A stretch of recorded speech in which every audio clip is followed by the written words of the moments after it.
ওই সাংবাদিক ভাই বললো দেখে নিবে। বলেন আপনি বলেন। ছাত্রদেরকে নিয়ে ব্যবসায়ী বলছে, ছাত্ররা কেন ব্যবসা করছে? ব্যবসা করছে কেউ?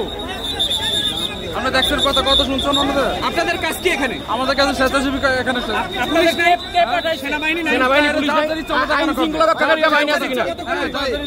সেনাবাহিনীর প্রয়োজন নাই। সেনাবাহিনীর কাজ সেনাবাহিনী করতেছে। কোন সংস্থার স্বেচ্ছাসেবক একটু বলেন দেখি। আপনার সংস্থার নাম কি? সংস্থা লাগে না ভাই, তাহলে এমনি এমনি মন চাইলে লেখা যায়। এটা হলো একটা ভণ্ডামি নাকি? ভাই আইন শৃঙ্খলা রক্ষাকারী বাহিনী কি নেই? আপনাদের কেন বাহিনী কেন হয়েছে? আপনার কাজ কি এখানে? আপনার কাজ কি? আপনার কি কাজ?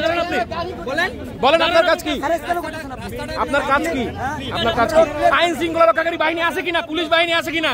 সেনাবাহিনী আছে কিনা? তারপর আপনাদের দরকারটা কি? তাদের যে কার্যক্রম তারা আসলে সেটা আপনারা কেন করছেন সেটা বলেন।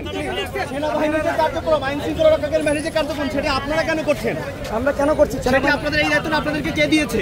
দায়িত্ব কে দিয়েছে? দায়িত্ব নিজের হাতে নিয়ে নিয়েছেন আপনারা?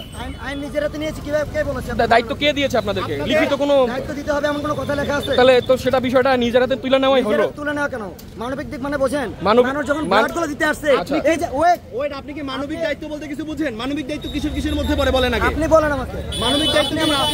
মানবিক দায়িত্ব কি সাংবাদিকের সাথে খারাপ ব্যবহার করাকে মানবিকতা বলে? সাংবাদিক আপনি রোড ব্লক করেন সেটা বলেন আপনি। কোথায় ব্লক করছে? কোথায় ব্লক করছে? এখানে ডিভাইড করে আলাদা কোথায় ব্লক করছে? আপনি ওই সাইডে রোড ব্লক করেননি? তাহলে আওয়ামী লীগ বলে কেন গালি দিলেন আপনি? আমি আওয়ামী লীগ বলিনি। আপনারা কেন বলেছেন? আমি কে বলছে? কে বলছে? আপনাদের মধ্যে থেকে বলেছে? আমাদের মধ্যে আমাদের কাছে ভিডিও ফুটেজ আছে। আপনারা কেন বললেন? কে বলেছে? তাহলে কেন হয়তো তর্ক করে? এখন কে বলেছে সেই কথা তো বলবো না। আপনি তো সবার কথা বললেন, সবাইকে বলছেন। আমরাও সেই সবাইকে বলছি। আপনারা কেন? আমি কি বলেছি? আমাকে মিন করছেন মানে আমাকে মিন করে প্রশ্ন করবেন। ভিতর থেকে যে ভাইরা আসলে তারা বলে যে আমরা ডাক্তারদের কাছ থেকে আমাদের এক্সাক্ট তথ্য আছে, ভিতরে কোনো রক্তের প্রয়োজন নাই। ভিতরে কোনো রক্তের প্রয়োজন নাই। সুতরাং আপাতত এখানে যারা স্বেচ্ছাসেবীর নামে বিভিন্ন রক্ত সংগ্রহ করছে এটা অনুচিত। এবং কালকে অনেক রক্ত এখান থেকে নেওয়া হয়েছে, যে রক্তগুলো আপনারা জানেন আমাদের একটা চরিত্র আছে, মানবিকতার নামে অনেক চিটারি বাটপারি হয়। এটা বরাবরই হয়ে আসছে, অনেকবার দেখেছি। এই জিনিসটা তারা সতর্ক করার চেষ্টা করছে যে এক্স্যাক্টলি রক্তের প্রয়োজন হলে অবশ্যই রক্ত দিবেন, কিন্তু আদারওয়াইজ এই রক্তের নামে বিভিন্ন স্বেচ্ছাসেবী সংগঠন বিভিন্ন ব্যানার নিয়ে এসে রক্ত নিয়ে যাবেন, এটা যেন না হয়।